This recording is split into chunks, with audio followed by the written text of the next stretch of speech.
Assalamualaikum warahmatullahi wabarakatuh. Saat ini saya akan membahas materi bab 2 tentang landasan teori. Sebelum kita mempelajari apa itu landasan teori lebih jauh, marilah kita mengetahui fungsi landasan teori itu sendiri. Yang pertama, meletakkan dasar berpijak yang kokoh bagi pemecahan masalah yang diteliti.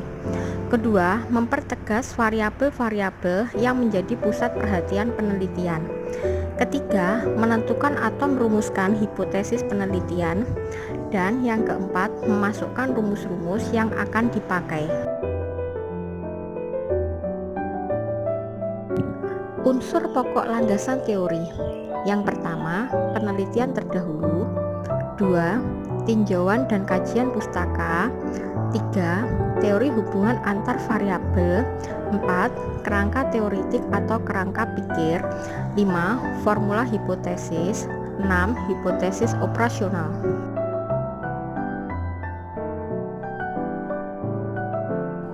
Penelitian terdahulu tujuannya untuk mendokumentasikan dan mengkaji hasil-hasil dari penelitian-penelitian yang pernah ada pada area yang sama, dan kajian ini dapat ditemukan kelemahan, kelebihan, kekurangan, keunggulan, persamaan, dan perbedaan pada penelitian terdahulu.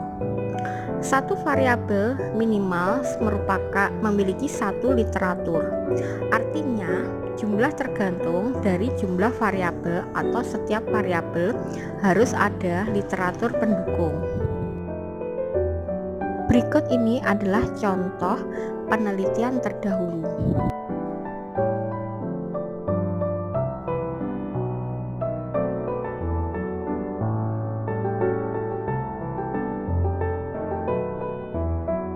Tinjauan atau kajian pustaka. Pada bagian ini diuraikan berbagai teori dan konsep yang akan dipergunakan untuk mendekati pemecahan masalah. Hal umum yang dilakukan peneliti adalah dengan menggunakan teori yang sudah ada atau pendapat-pendapat berbagai kalangan yang dipandang ahli dalam masalah tersebut.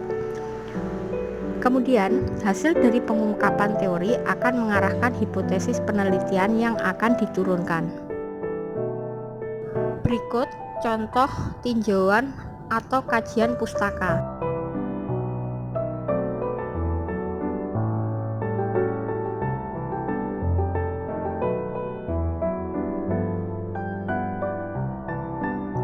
Teori hubungan antar variabel. Bagian ini membahas hubungan antar variabel yang digunakan dalam penelitian berdasarkan teori dan penelitian sebelumnya.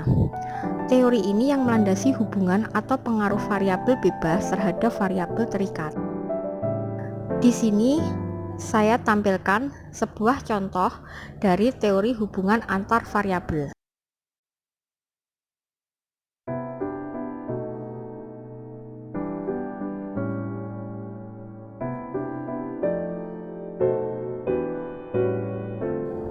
Model atau kerangka teoritik.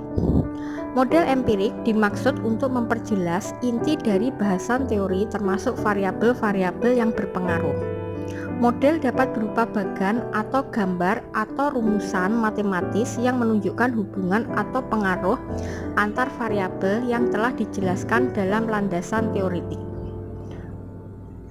Dari kerangka teoritik, penelitian kuantitatif dapat diturunkan menjadi kerangka pikir yang merupakan penelitian kualitatif.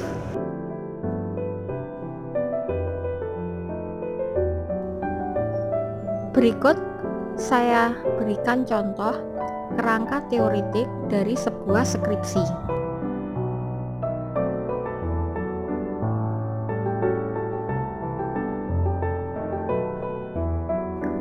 Formulasi hipotesis.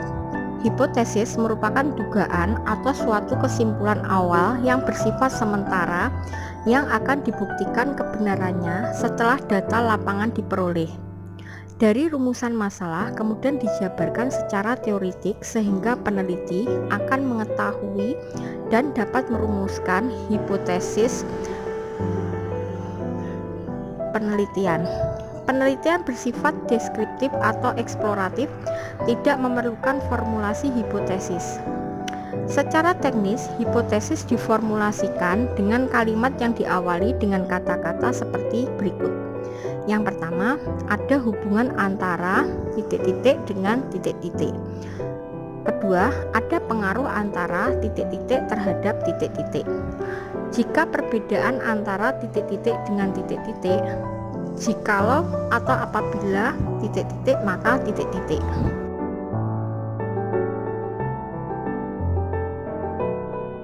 Berikut contoh formulasi hipotesis.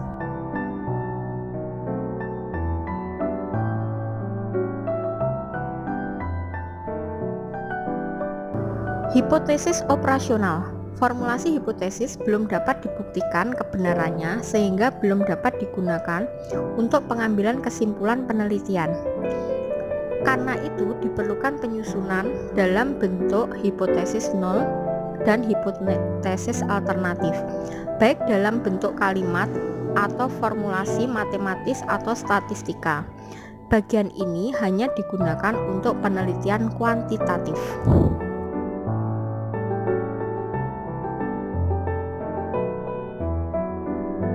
Contoh hipotesis operasional.